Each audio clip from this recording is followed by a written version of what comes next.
The smells of you wake up all the senses.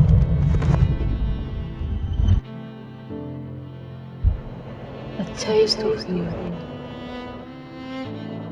wake up memories. The wind whispered the mystery of your beauty.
I would like to welcome you all to the first digital version of the Synergassia program. Synergassia goes digital at the Ionian Islands. In an effort to respect the time constraints of such digital events, and after this very brief yet powerful video, I would like to quickly move on according to the agenda and give the floor to the CEO of Enterprise Greece, Mr. Yorgos Filiopoulos, for a short welcome. Mr. Filiopoulos, the floor is yours. Thank you, Mr. Skouras. And Excellency, Governor of the region of the Ionian Islands, Ms. Rodi Kratsa Tsagaropoulou, distinguished speakers and guests, ladies and gentlemen. It is with great pleasure that I'm able to welcome all of you in the important work of our Synergassia program. My only regret is that, due to the limitations imposed by the current health crisis, we're not able to host you in the beautiful Ionian Islands, the focus of our meeting here today.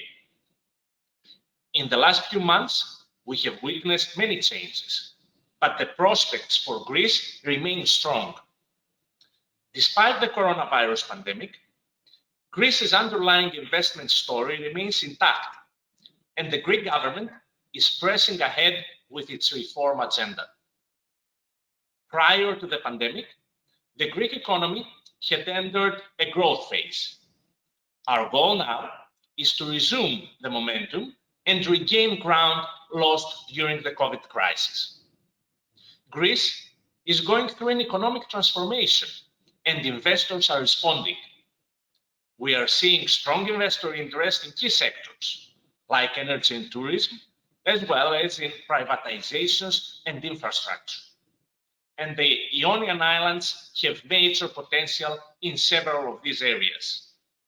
The Ionian Islands are famed for their beauty and their unique culture, formed by centuries of cross-influences from near and far.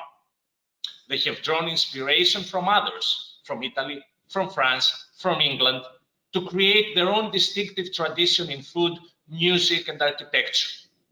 In turn, the Ionian Islands have long been a draw for international visitors. The region's tourism sector is well developed, and in spite of COVID, we continue to see strong investor interest in the sector, especially in the luxury end of the market. For example, construction has just begun on a new 120 million euro five-star resort project at Kassiopi on Corfu, while near Lefkada, a luxury VIP resort is being built on the island of Skorpios, the private island that once belonged to Aristotle Onassis. We will be able to hear more about this project shortly. The islands have excellent transportation infrastructure, including 3 airports, 89 ports, and most recently, seaplane connections. German airport operator Fraport has recently upgraded all 3 airports, and one of the marinas in the region is now being graded for private investment with the help of our agency, Enterprise Greece. The Ionian Islands are a key destination for retirees and older visitors. Greece now is offering new tax incentives for pensioners to relocate here. With a natural beauty and unique culture, the islands represent a very attractive proposition for pensioners and, by extension, for real estate development and other products and services aimed at the silver economy. Part of the Ionian Island experience is its one-of-a-kind cuisine. The islands are known for their signature dishes, but also their quality food products, making agriculture an important sector.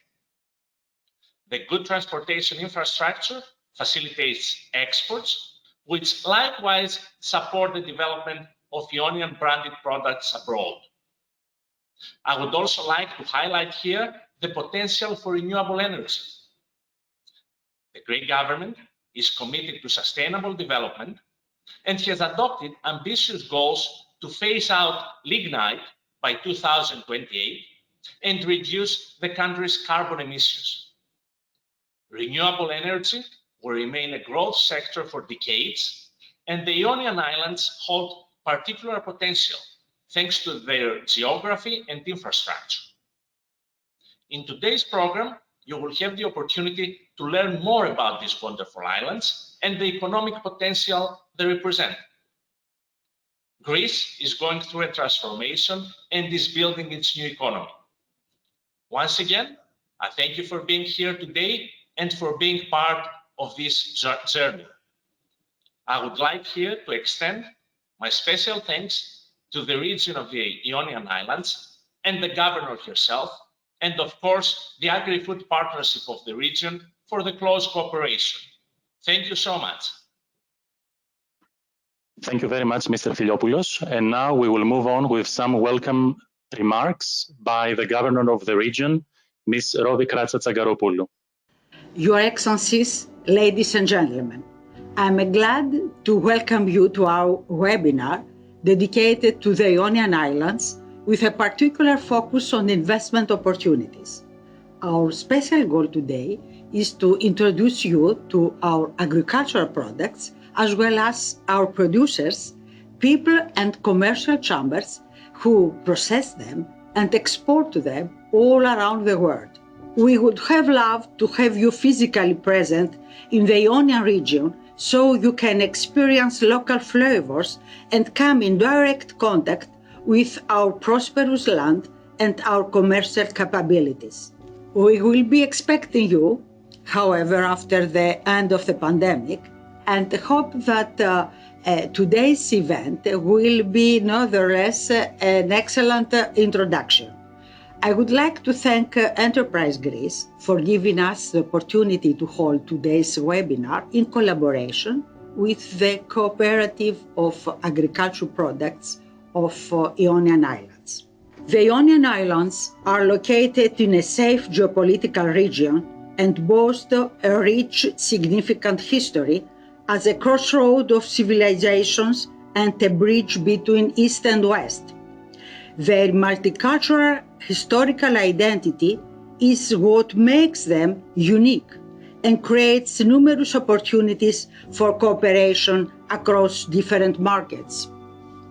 We are a new regional government, lead the Ionian Islands, on a course of sustainable development with investment in infrastructures, energy transition, support of businesses, training our human resources, upgrade to the healthcare infrastructure and services, and of course, green agriculture.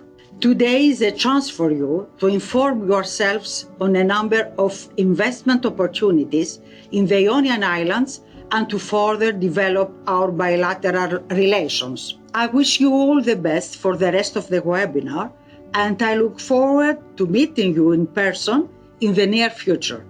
Thank you for your attention. We would like to thank the Governor for the warm welcome. We are also hoping to be able to physically visit the region in near future. We are moving now with a thorough presentation about the economic and business environment of the region by Mr. Haralabos Voulgaris. Mr. Haralabos Voulgaris is the president of the Hotel Association of Corfu. Mr. Voulgaris, if you are ready, the floor is yours. Good morning, everybody. Before we begin, I'd like to introduce myself. My name is Haralabos Voulgaris. I'm the local hotelier here in Corfu. I'm president of the Corfu Hotel Association and also member of the board of the Greece Chamber of Hotels and a member of the board of the Greek Tourism Confederation. Before we begin, I would like to thank the governor of Corfu, Mrs. Kratsa, for giving me this opportunity to make a brief presentation of the region, and of course of the advantages of our island, our region, our investments here in the island. Sorry for not having the picture before. We have fixed the technical problem. So thank you again for joining us in this webinar, for having me here. And we could move on so you could see some slides we have prepared here with the prefect. And so as to make, as I said, a brief presentation of an investment profile of our region. Let me share my screen. As you can see now from the screen, the population of the, yes, let's move to the second slide.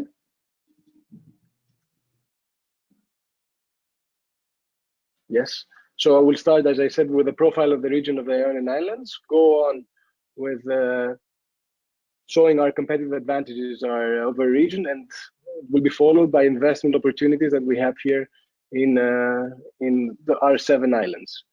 So as you can see from the slides, the population of the Ionian Islands is about 200,000 people with 2,300 square kilometers of land. It is divided into 4 regional units, which are Corfu, Kefalonia and Ithaka, Zakynthos and Lefkada.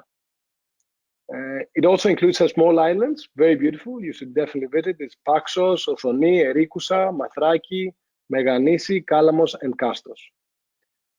The region geographically stretches from the Albanian coast to the southern tip of the Peloponnese.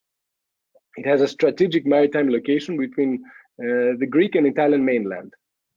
The economy of the Ionian Islands is characterized by a high concentration in tourism, followed by an invigorating agricultural sector. We'll have the chance later to talk more in detail about these things. Let's now have a closer look at how our competitive advantages of our region. First of all, the geographical location. We're west of Greece, making it a shorter flight for most European cities and the rest of the country. This gives the opportunity for big airlines to lower their costs and prefer our islands than other regions in Greece that it's not that cost effective for airlines to fly. Then we have the landscape. We have some rain in the winter, so it makes it very, very green to come here. We have a beautiful coastline, the length of which represents roughly 8% of the entire country's coastline.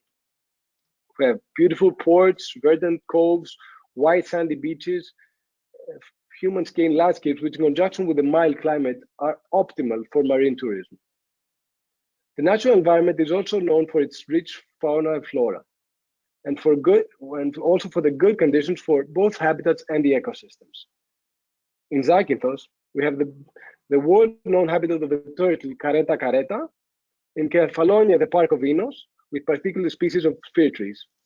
Lagoons in Corfu and Lefkada are of great interest to environmentalists, and in Kefalonia, Ithaca, and Paxis, we have beautiful, remarkable caves still largely unexplored.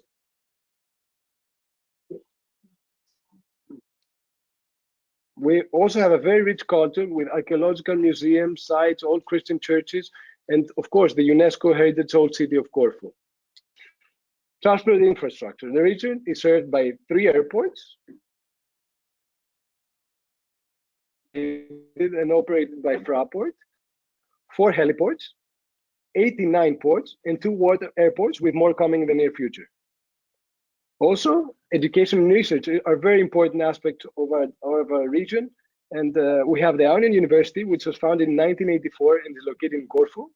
It consists of the following departments: the Department of History, the Department of Foreign Languages, the Department of Musical Studies, the Audio and Visual Arts, and since last year, the Department is a very important addition to our economy. We also have the Zakynthos School of Technological Applications, the Kefalonia School of Technological Applications, and finally the Lefkada School of Management Economics. All these are part of the Technological Education Institute of the Ionian Islands. Large investment projects, as I already said, are happening at the moment. Is the Kassiopi project, which will include a luxury hotel development, private villas, and the small marina that was recently visited by the Greek Prime Minister, which is very important as a message that investments continue growing in Greece with the help both of the government and the local authorities. And we have many new local hotel projects in all the islands. The new marina of Lefkada, and as we can see in the next slide, the big project in Scorpios Island, famously owned by Onas family and bought the last few years by the Ribonovlev family, aimed to become the first luxury accommodation project on a private island in Greece. On our next slide, we can see some important tools that help investors. First of all, we have the National Development Plan for 2021-2025, budgeted 10 billion euros, and the new investment law of 2016. Through the new investment loan, we can get subsidies of up to 45% of businesses through tax exemptions, cash grants, leasing subsidies, wage cost subsidies, a stable corporate tax rate for 12 years, and financing for business risk through loans of equity, and through fast-track lessons for strategic investments. So let's get a closer look at the 3 main sectors of the economy here in the region. First of all, tourism. Tourism, as you can see, is our biggest, takes most part, it's the biggest part of our economy, takes a big part of the pie, as we say. And then we have the renewable energy sources, and finally, the food and beverage sector. All these 3 sectors are related and intermittent. When I get asked a lot of time if we depend too much on tourism, I always answer that yes, tourism plays a great role, but through food and beverage, we can increase both experiences of our tourism and export products. So I think all 3 have to be intermittent and interrelated to get an understanding of the region and of our capabilities. Let's talk a little bit more about tourism. Our islands are well known all over the world. We offer upgraded and tourist experiences. The location, as I said, the geography is very important, being on the west of Greece. Our rich culture, the natural beauty of the infrastructure that we can see through the marinas, the airports, and the helipads, and the new city, the new marine airports that are becoming a new trend in the Ionian Islands, and of course our education, which helps get from specialized personnel inside our businesses, especially now with the new tourism department opening in the Ionian University. Let's see some figures about tourism on our next slide. We have 980 hotels in the Ionian Islands. That's 100,000 beds, but this is only the hotels. We have about another 100,000 beds in rental rooms, many villas, and recently, as we have seen all over the world, a surge in, as we call it, Airbnbs, which make part and help the regional economy. Corfu makes up about half of the hotel rooms in the region, with Zakynthos coming second with 33%. The figures that we will see now are, of course, pro-COVID. As you understand, COVID has changed how we see things in the tourist business greatly. But looking at the statistics right now that we have recently seen from the Ionian Islands, we have been less affected by the COVID crisis than islands in Greece compared in the Aegean, especially like Crete, Rhodes, and Kos, that have a similar business model that we have here in Corfu and Zakynthos. So as we can understand, the occupancy rate that we see right now on our screen, 85.5%, is high for this year, but we expect in the next couple of years to be back to those really great numbers. And the next one as well, to see some facts and figures about the cruise ships. Corfu received in 2019 420 cruise ships and about 770,000 passengers. Of course, Kefalonia and Ithaca Port received 133 cruises and 260,000 passengers. That was 2019. The number has been steadily increasing the last few years. If we take 2020 out of consideration, because we had 0 cruises happening all over the world right now, so it's different, but you can see a trend that it has becoming more and more popular in the last years, and I think this trend will continue after the pandemic is over and the crisis is over. So let's see some major tourism attractions for Corfu. We have the Achillean Palace, the new fort, the old fort, the Museum of Asian Art, our archaeological museum, the St. Spiritum Church, the Canonian Podikonisi Island, beautiful monasteries like Paleokastritsa, and the big squares of Spianada and Liston. In Kefalonia, one can visit the Melisani Cave, the Rati Cave, the Boset Bridge, the Lighthouse of St. Theodori, the Monastery of Kipurion, and the Castle of St. George. Zakynthos is famous for its blue caves, the Marathonisi small island, of course, the world-renowned Navagio beach, and the Porto Zoro. And finally, some things about Lefkada, the castle of Yamavra, the monastery of Faneromeni, the waterfalls of Nidri, and the Santa Mavra beach. Let's get deeper into the investment opportunities in various tourism segments. I said projects on course regarding improvement and upgrading of the sports installations are under VIA with a public investments program, so that the region of the Ionian Islands will be able to host demanding major sports events all over our 7 islands. In the last year, tourism is becoming differentiated, and one, I think, should invest and specialize in one of its many forms, like ecotourism, religious tourism, sea tourism, sports tourism, and the Ionian Islands are a perfect environment to go in every of that direction.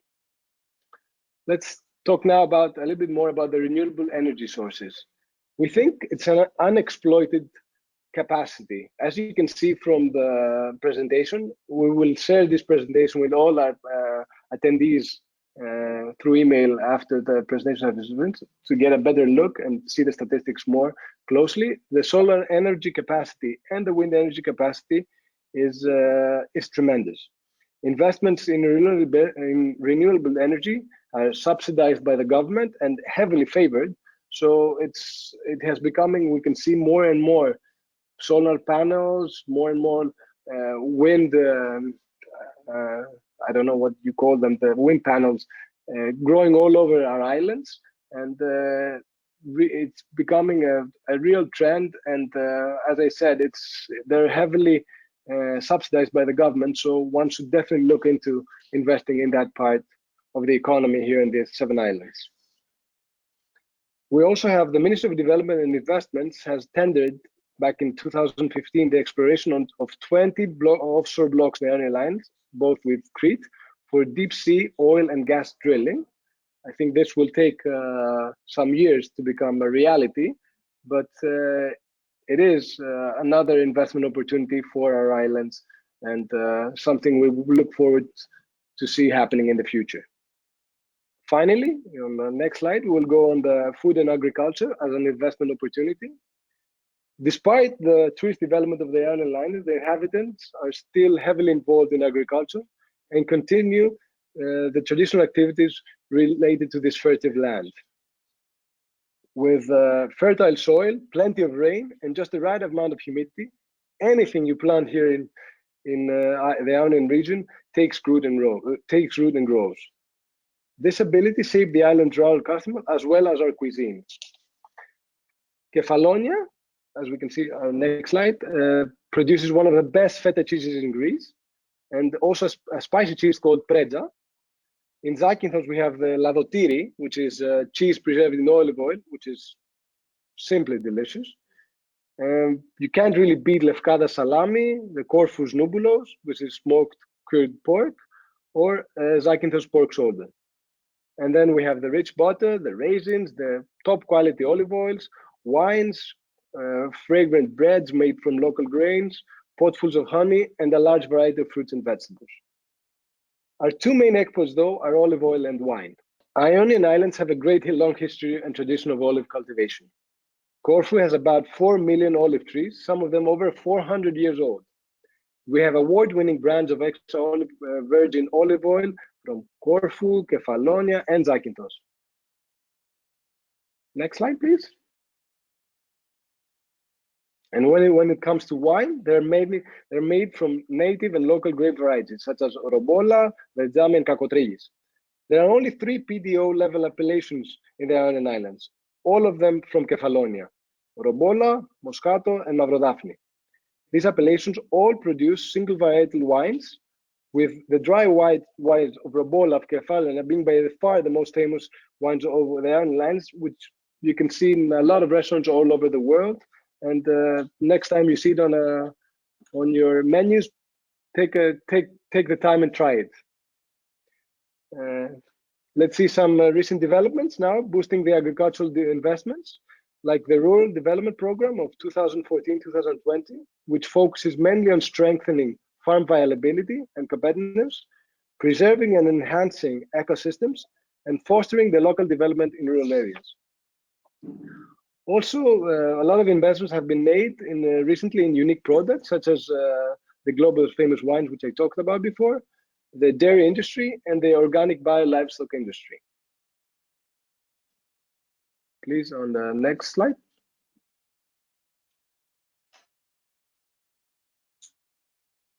Next slide, please.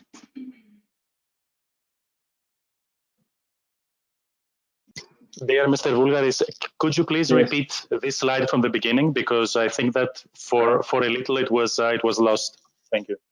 Sorry about that. So I said that we can have a look from the slide at some recent developments boosting the agricultural investments that, like the Rural Development Program of 2014-2020, which has focused mainly on strengthening farm viability and competitiveness. It has helped preserving and enhancing the ecosystems and fostering the local development in rural areas.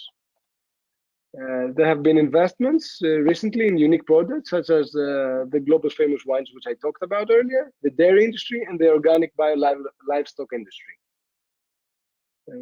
Within the context of the actions of the Ionian Islands region, which had targeted at strengthening the promotion of the Ionian agri-food sector both in Greece and abroad, was the creation of the Agri-Food Partnership in 2017.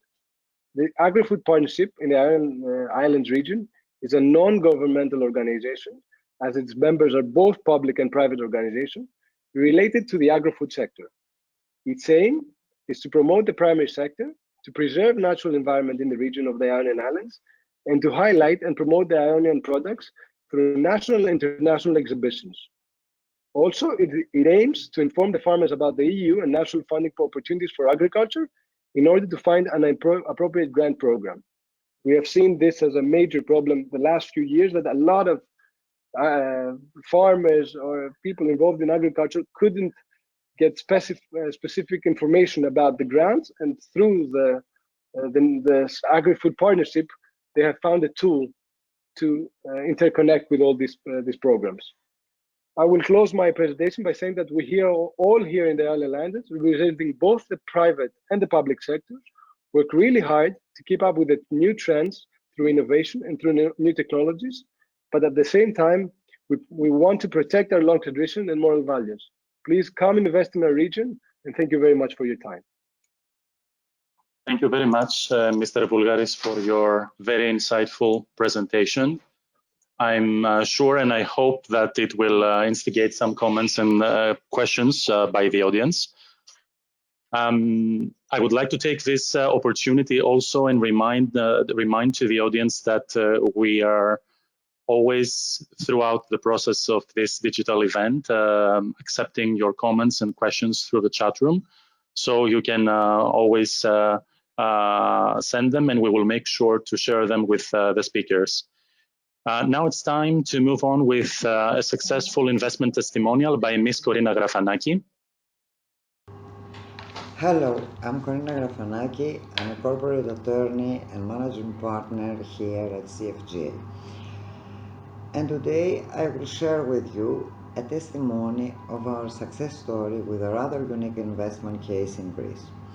Before we begin, I would like to thank all the warm people at Enterprise Greece and at the Strategic Investment Directorate for their collaboration this year and of course for this invitation. So, it all started late 2016 when my client, who is the owner of a private island in the Ionian archipelago, informed me of his decision to go ahead with a massive investment of the property in order to develop it to a world-class, exclusive international destination. The property in question is Skorpios Island, Legend Island, part of a small archipelago called Prince Islands, beautifully placed between Lefkada and mainland Greece. It spans around 74 acres, and like all Ionian Island, it is heavily forested with over 200 varieties of trees.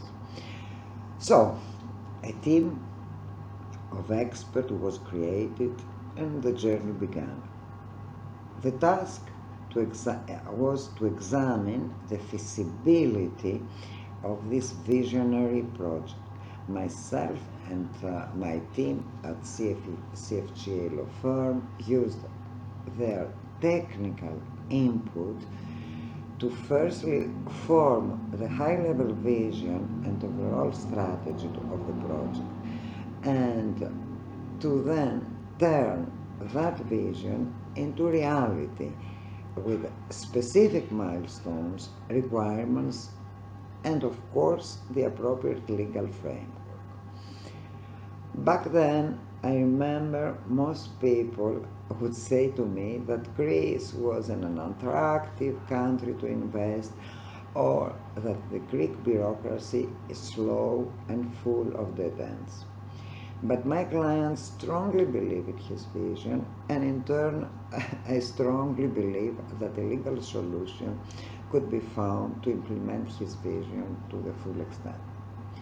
So instead of hearing the negative voices, I started working with the Greek authorities in order to pioneer a solution and select the legal processes for the investment. You see, it is aware that no matter what you hear about Greece during the financial crisis, Greece had legislated a number of legal tools in order to attract and facilitate investments in the country. These tools were unused due to the global effect of the crisis, but they were still here.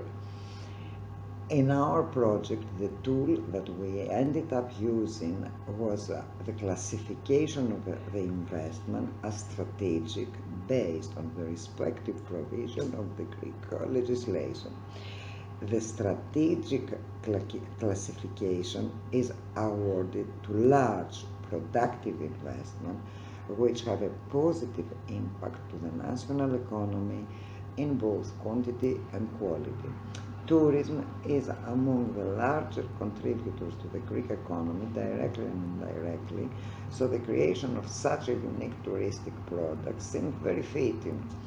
The benefits are many, but the big attraction from an investment standpoint is the ability to fast-track all individual permits centrally. But the exact method of transforming a private island with this very special zone status, which is also part of an environmentally protected Natura region, was far from clear. And this is how we got back to the importance of believing in the vision, believing in the success of the investment. At first, a master plan was created, the conception of the project which was fully in line with the demands of our age. So it was based on the ideas of an investment self-sufficiency, which for us happened to be an island cut away from the mainland with constant needs to supply energy, water, food. It was also based on sustainability, that is making an investment anticipating climate factors, human pressures, energy scarcity. The master plan and the feasibility study was submitted to the strategic investment authorities around the end of 2017. And in a bit than a month, less than a month, we received the most desired classification of strategic investment.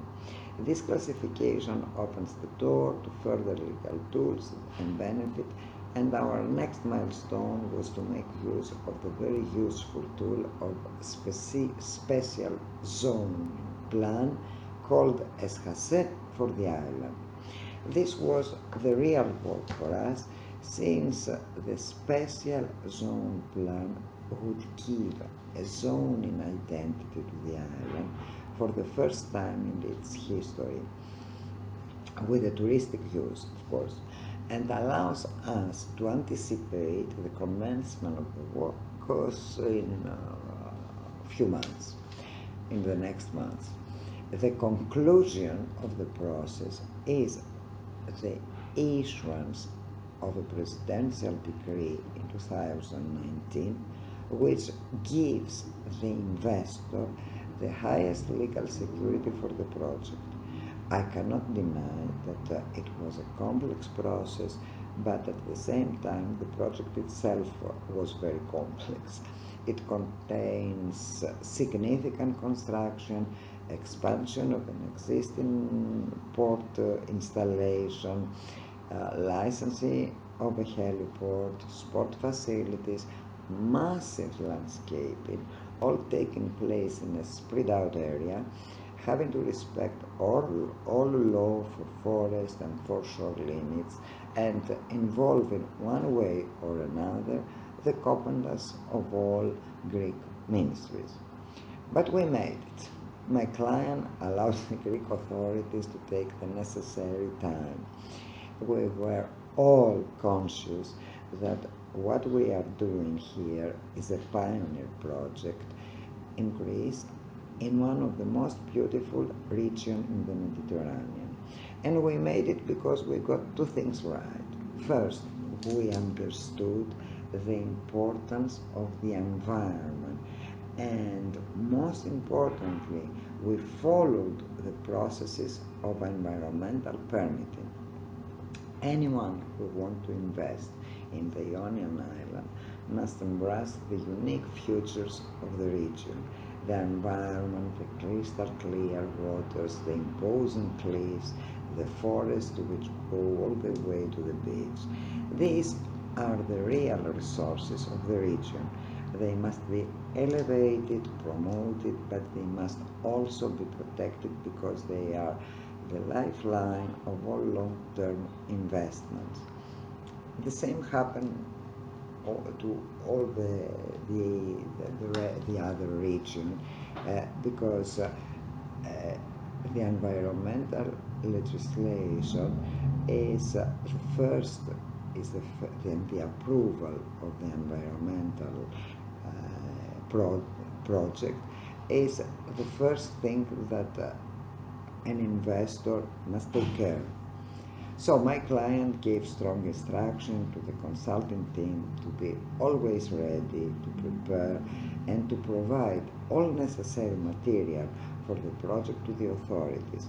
Yes, the bureaucracy was there, sometimes too there, but trust me, when I say that whenever an issue came up, as long we approached the authorities with supplementary studies and documentation focusing on the issue at hand, no authority ever denied reaching a solution. Besides the environmental issue, the second and equally important thing we got right was that the investment was communicated to the local stakeholders. Our job here was easier because the local community was aware of the island and its future project. And various press articles often talked about the benefits that such an investment would bring to the local community, especially in times as uncertain as the ones we live in. But good press is not enough on its own. The local community must genuinely believe that the investment is good for them. After all, sooner or later, the permit process requires both the consultation with local authorities and the approval from elected local councils. In our project, we make sure to communicate the contributory benefits of the investments to the local economy at all levels, through the provision of employment, elevation of the local tourist product, creation of new points of reference, and the constant stream of taxes and duties to the local authorities during operation. The state provides the legal framework, but in our experience, the investor should also reach to the local community, let everyone participate in the vision, make them anticipate the completion of the investment. I believe this is the only way a project of this scale can go forward. Thank you. We thank Ms. Corina Grafanaki very much for her very focused presentation. And now it's time to watch two videos with only some of the most promising enterprises of the region of the Ionian Islands, enterprises with a lot of export potential.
Moving now towards the end of this digital event, I would like to remind you that you can send your comments and questions in the chat room.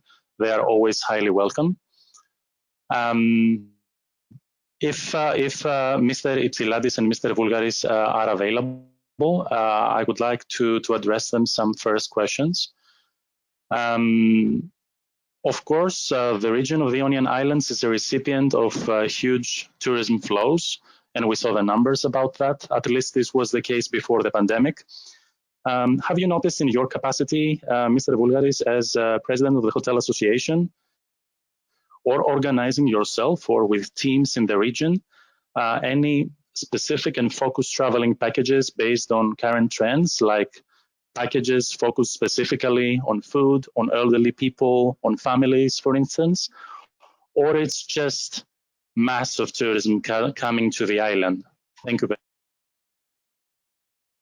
Thank you for your question. Of course, the COVID situation changed everything. We had specific packages also for the elderly, which usually like to travel during the seasons of September, October, or May, when it's not very warm.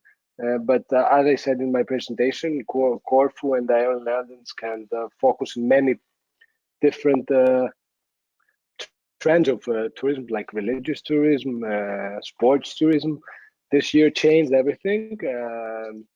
I don't think anybody was ready for such a pandemic and a crisis in the tourism business. So we had to adapt.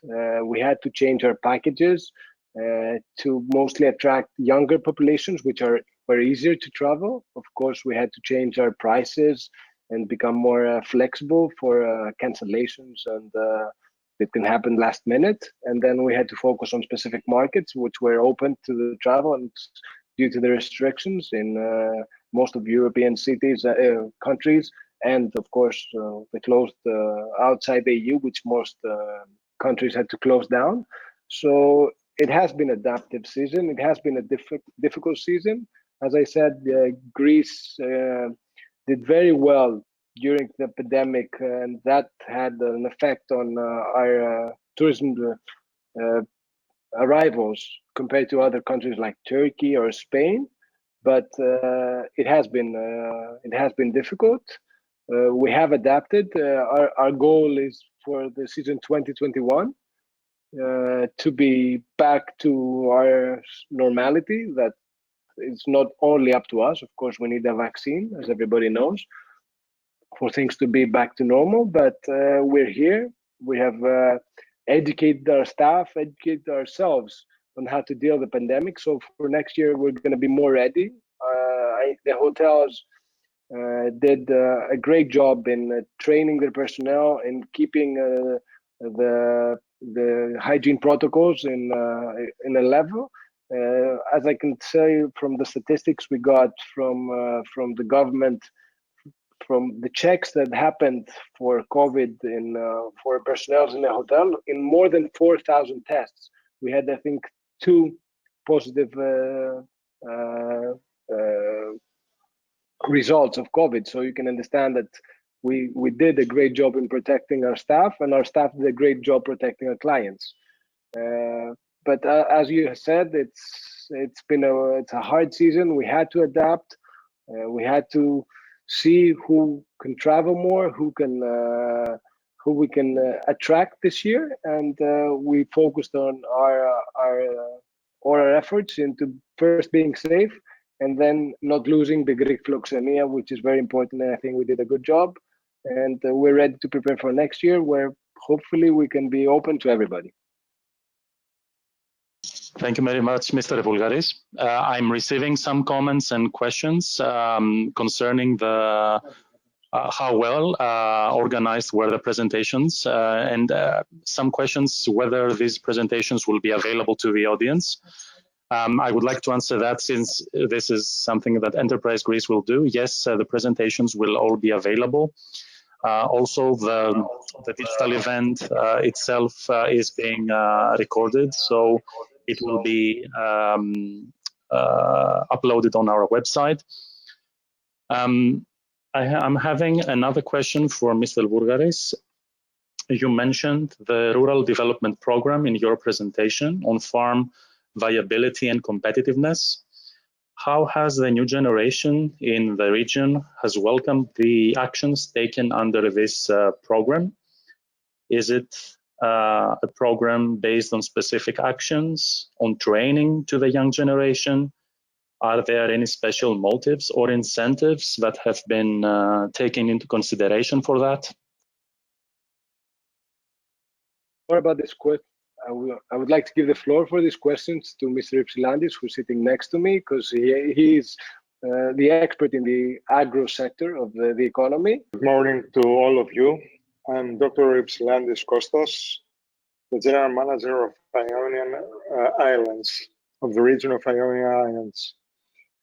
As you saw and heard by Mr. Voulgaris, the agri-food sector is well developed in the Ionian Islands, especially on the horticulture cultivations based on mainly on olive trees, and of course the viticulture, which is based on new varieties cultivated in all the islands of the Ionia. The new people of the region, of our region, we can say that adopted this program in order to develop the older business they possess by as progenies of this cultivations and this culture and cultivation well developed for many years in the Ionian Islands. Unfortunately, there are not too many people that they want to invest in this special agri-business sector. We remain for the rest of the programs in order to have a clearer picture of the future of agri-food sector. But some new investments involve aromatic plants, essential oils, fisheries, and aquacultures, not presented here, but because they are very new projects, and we remain to see the results of these projects in the future, in the near future. Essential oils and aromatic plants is a new sector in our islands, and of course the fruit sector is going to develop through these new programs. We have 2 to 3 years to see how these investments went and how much progress we have in the main the sector of agribusiness, agri-food sector. But our food industry in the region of Ionian Islands is dependent mainly on the agribusiness, on the cultivations you show in the presentations. And this is the project of the region. It's a combined project with the cultivations and the agri-food sector combined with the tourism.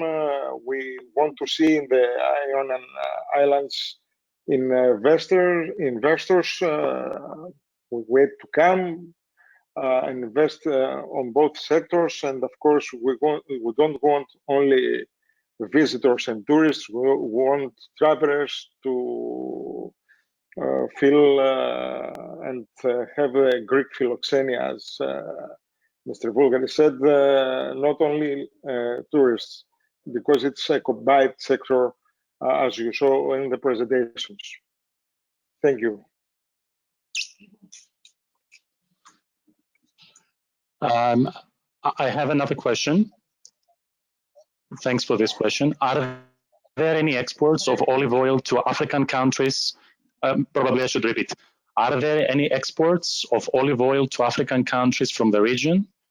It should be noted that the total African market for olive oil for 2019 was just over 1 million euro, with South Africa and Egypt being the main importers.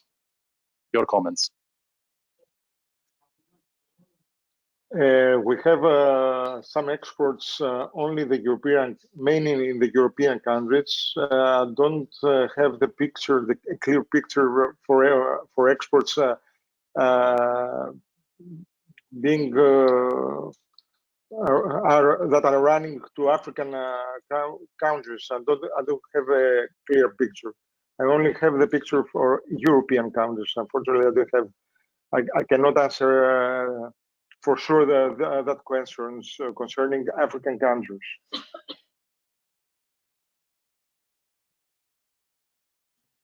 Thank you very much. We would appreciate it if you could take a look maybe at your own convenience and revert to us. We would like to pass this information to the audience.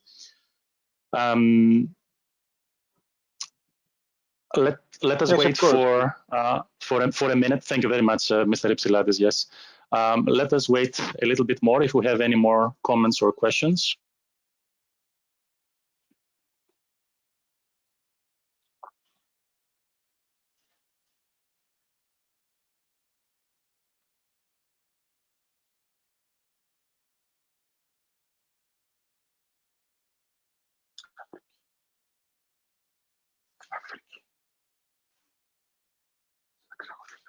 In the meantime, Mr. Vulgaris, would you like to make probably a final comment on the whole digital event? If you need to, if we could summarize the whole digital event into some words for the final. Yes, thank you very much. First of all, I would like to thank Enterprise Greece for promoting our region and giving us this opportunity to speak up to such esteemed guests. It has been both the governors and the belief of the prefect of the Ionian Islands pleasure to work together. And for myself and Mr. Ipsiladis, thank you very much to Enterprise Greece. To sum up things, as I said in my presentation, that we Ionians, our economy has been driven by tourism, but this crisis has also given us a chance to understand that other parts of the economy are very, very important, and that they should work as a satellite around tourism to grow. New technologies, and of course the agriculture sector. Tourism and agriculture are always combined. It's a part of our experience to visit vineyards, to visit olive mills, to see how things are in, of course, to taste them, as gastronomy is very, very important. And this we should share with our guests. And the trend globally has been to give our guests experiences, and we can build on that to grow all these sectors of the economy that are not only dependent on us, but are part of tourism and can be both importing and exporting to the Ionian economy. I would also like to take this opportunity to